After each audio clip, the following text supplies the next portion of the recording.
Nick, congratulations. You moved to 3-0 as Bristol Flyers acting head coach. What did you make of that game tonight? I think from my point of view, it was the most stressful one of the three, actually. We seemed to be very up and down in terms of the execution.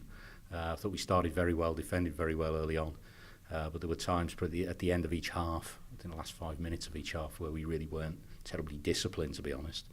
And you never like to see that as a coach. You always think things are getting a little bit out of control. But, you know, it's another win. It's an important one. Keeps us in the playoff picture, so happy with that.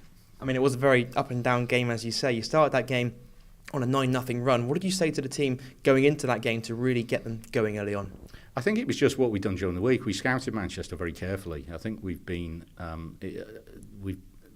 in situations before where when we go and play them, because they play on a Sunday, often we're playing them in the second half a double header.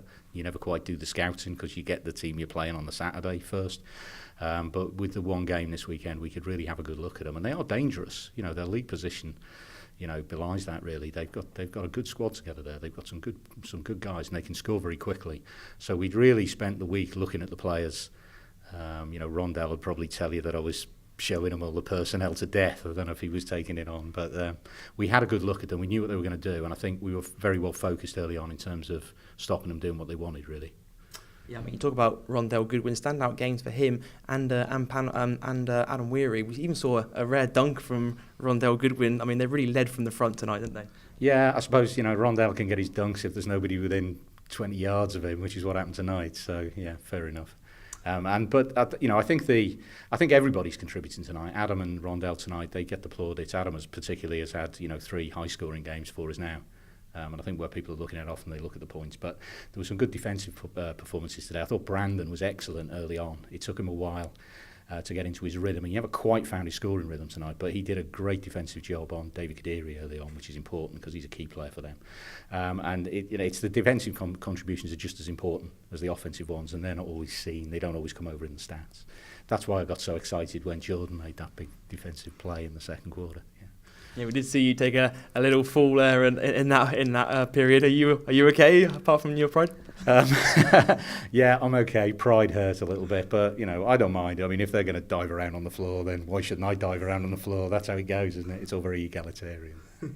What does it say about this team that they can still pick up wins, even without the likes of Daniel Adozie and Mike Vigor, and even Panos Mayandombe tonight as well? Yeah, and I'm glad you mentioned Panos because he's a big loss for us. You know, he's brought energy off the bench so many times. Everybody's raising their game. You know, everybody's raised their game. They've bought into this idea that, you know, we are men down. You know, Andreas is away. Everybody's got to work that little bit harder. And the 2 new guys coming in, you know, have been very good. Malcolm had an outstanding game last week, I thought, against Sheffield. Marcus tonight was, I think, showed us a bit more of what he can do. So the 2 of them, you know, they're getting a little bit better week by week as they get used to the guys on the team and they get used to the pace of the league. So we're getting good contributions from everybody, really. And tonight, I mean, I used 10 guys, and I said to them in the locker room, you know, all 10 guys were playing well, we're doing good things for us tonight, and that's what we need. Well, it's a big game next weekend against Cheshire Phoenix. Have you thought about the possibility of going 4-0 whilst Andreas is on Commonwealth Games duty?